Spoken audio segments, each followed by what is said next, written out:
Bonjour à tous et bienvenue en pleine immersion au cœur d'une voix une histoire, nouvel épisode. Donc pour rappel, Une voix une histoire, première maison d'édition de livres audio de la zone Caraïbe, mettant en voix la littérature caribéenne, afro-caribéenne, j'espère très bientôt indo-caribéenne et permettant en tout cas de rendre le livre accessible à tous. Parce qu'il était important en tout cas de s'inscrire dans une inclusion de ceux qui ne peuvent pas, de ceux qui ne peuvent plus et de ceux qui ne savent pas. Donc c'est en tout cas toutes les valeurs d'une voix une histoire que vous avez pu découvrir tout au long des précédents épisodes. Également la participation de mes collaborateurs, à savoir qu'ils sont capables de faire ce que je ne sais pas faire moi-même. Et aujourd'hui, nous allons parler donc de mes partenaires. Alors, mes partenaires principaux, ce sont les maisons d'édition avant tout. Alors, c'est vrai que aujourd'hui, ce sont plus elles qui viennent vers moi que je ne vais vers eux, puisque la tendance est complètement inversée. Et je vous remercie énormément pour la confiance accordée, parce que c'est pas rien de rentrer dans ce processus-là et de venir me voir et de me dire, tiens, Manick, on aimerait bien qu'une voix une histoire fasse. Quand j'ai commencé au tout début, c'est moi qui étais à la rencontre d'eux.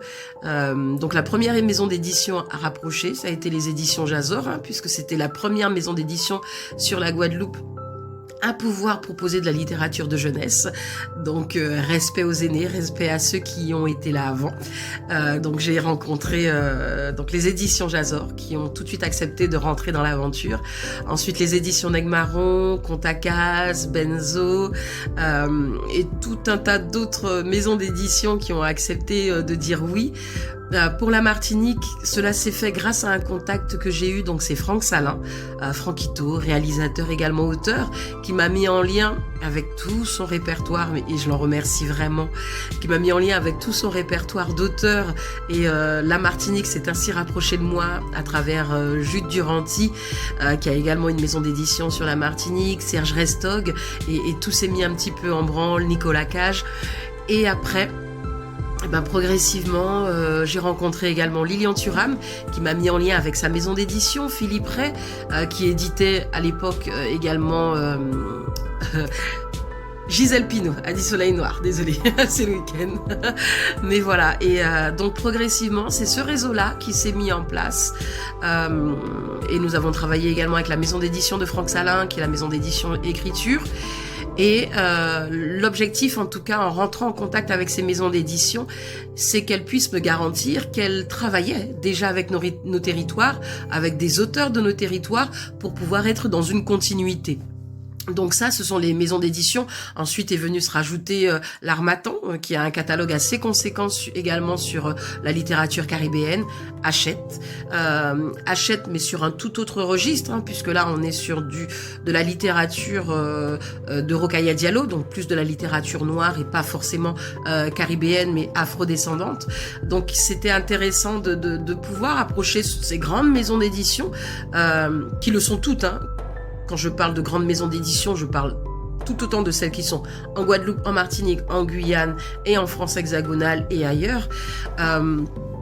Un autre partenaire que nous avons, c'est en Côte d'Ivoire, avec l'association des éditeurs de Côte d'Ivoire et Monsieur Félix Nkapri, qui est le directeur du SILA, donc le Salon international du livre Abidjan, pour lequel nous sommes invités cette année, mais qui est également président d'une maison d'édition, GAD.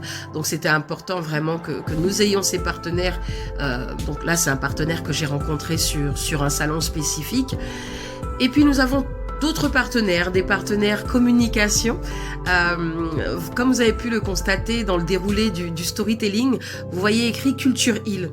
Alors Culture Île, c'est un regard audiovisuel sur nos territoires. Allez-y, n'hésitez pas à vous connecter à leur page Facebook, ils ont également une page YouTube, et là c'est à travers les images, à travers des reportages, où vous pouvez découvrir effectivement les acteurs économiques des territoires d'outre-mer au sens le plus large du terme, même si c'est pas un terme que j'aime beaucoup, mais voilà, il existe, il est là, donc c'est un regard sur nos territoires, et il permet en tout cas de chez soi, comme le livre le permet, hein, le livre, c'est le premier voyage vers les autres sans avoir à débourser beaucoup.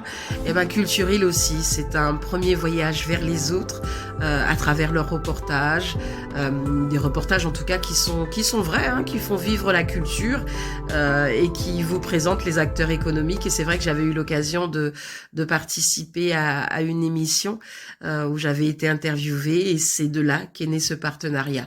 Donc un partenariat autour de mêmes valeurs, autour de la même volonté de faire découvrir nos territoires à travers notre regard, sans faux semblant, de vraies valeurs, une vraie réalité, la base d'une voix, une histoire.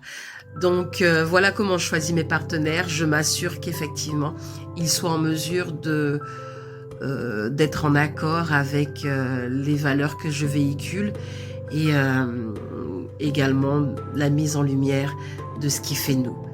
Donc n'hésitez pas, Une voix, une histoire, première maison d'édition de livres audio de la Caraïbe, qui permet à tout un chacun de pouvoir nous découvrir sous un autre regard et ainsi voyager à travers nos écrits, nos voix et l'accessibilité.